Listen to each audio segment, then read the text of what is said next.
Hello and welcome to Pirate News. I'm Judaea Ingram. And I'm Ava Graves. Today we'll give you the latest from across campus, tri-state area, and the globe. We'll also have your Seton Hall sports update and the 5-day weather forecast for the South Orange area. Tommy Pascal, a marketing and management major within the Stillman School of Business who graduated from Seton Hall in 2020, has embarked on a walk across America to benefit homeless veterans. Pascal has dedicated his walk to the benefit of homeless veterans, saying, "The goal I'm doing this is with the goal of raising money for the National Coalition for Homeless Veterans. On any given night in this country, there are 38,000 homeless veterans, a country, in my humble opinion, that is the greatest country in the world. These brave men and women fought for our freedom and deserve the best. I think it is our job as Americans to look out for one another, and I think we must do better." The 3,000-mile journey that began at Manasquan Beach in New Jersey is scheduled to end in Venice Beach, California, approximately 6 months later, with Pascal attempting to cover roughly 20 miles per day. Pascal is traveling with a wheeled cart that contains some basic camping equipment, some food, some clothes, and some toiletries, a book, a daily journal, and as well as his cell phone and chargers. He uses his phone to document his journey online, creating and sharing video content on almost a daily basis. Pascal is currently in Tennessee and has raised almost $15,000 of his $75,000 goal for the National Coalition for Homeless Veterans. Tommy Walks America can be followed on Facebook, Instagram, and TikTok. On Veterans Day this past Friday, President Nyer gratefully acknowledged the men and women who have served in the military for the American people. He asked staff and students alike to pause and consider how our generation should respond to modern-day problems so that we may advance in justice, faith, and peace. With that, Nyer offered his thanks for the service and sacrifices of our veterans, and he prompted all members of the Seton Hall community to use their freedom to elevate our nation and our world. Now we will send it over to Cloe Borgognoni for the weather. Chloe? Thanks, Judaea. I'm Cloe Borgognoni, bringing you your 5-day weather forecast for the South Orange area. Today we will see a low of 42 and a high of 47 with partly cloudy conditions. Bring out those umbrellas for tomorrow since we will be seeing rain with a low of 37 and a high of 54. Thursday will bring partly cloudy conditions again with a low of 35 and a high of 47. Those clouds are staying around for Friday with partly cloudy conditions, a low of 31 and a high of 45.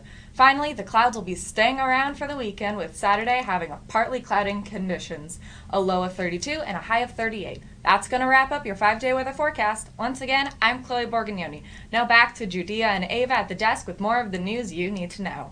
Thanks, Chloe. Police in South New Jersey are searching for a white woman accused of hanging stuffed dolls in nooses near a campaign sign belonging to a black candidate running for Congress. The woman on Election Day hung stuffed animal toys tied in nooses above a political sign for Tim Alexander, a black Democrat running for New Jersey's 2nd Congressional District in the House of Representatives, officials said. An investigation revealed video footage that shows a white woman with blonde hair getting out of a late-model dark-colored sedan, which investigators say appeared to be a Buick. Then she hung stuffed animals from a tree in the middle of Township, New Jersey. This is according to a news release from the Cape May County Prosecutor's Office. In response to the incident, Alexander told CNN, "My visceral response was it's disgusting and a pathetic attempt at intimidation using historically racist symbols to send a message to a black candidate." Alexander is running against Republican incumbent Representative Jeff Van Drew, who's projected to win the re-election. Middle Township Mayor Tim Donahue called the incident a potential hate crime in a statement posted Tuesday on the township's Facebook page. "This is not who we are in Middle Township.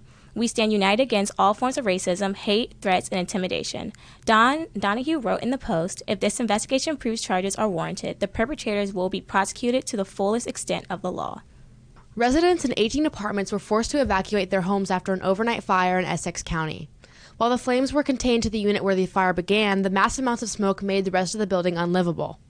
Thankfully, there were no injuries or casualties, and the Red Cross is currently assisting all the residents who were forced out of their homes.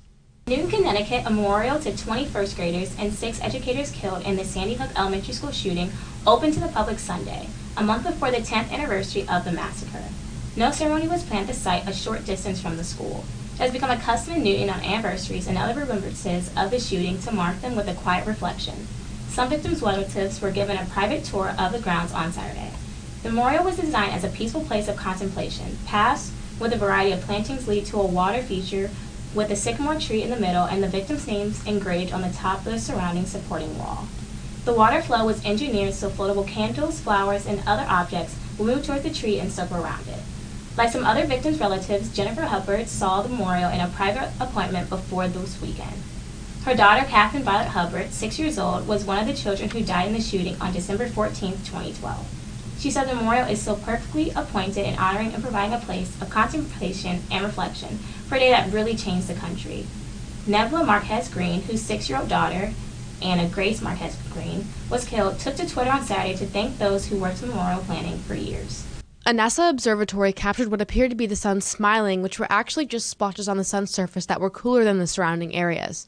The dark patches themselves are called coronal holes, which occur in regions of the sun where the fast solar winds stream out to space. This observation called for an interesting day in the heliophysics department, where many people, including the sun, left with smiling faces. That's going to wrap up today's episode of Pirate News. I'm Ava Graves. And I'm Judaea Ingram. Thanks for watching. Stay safe and have a great day.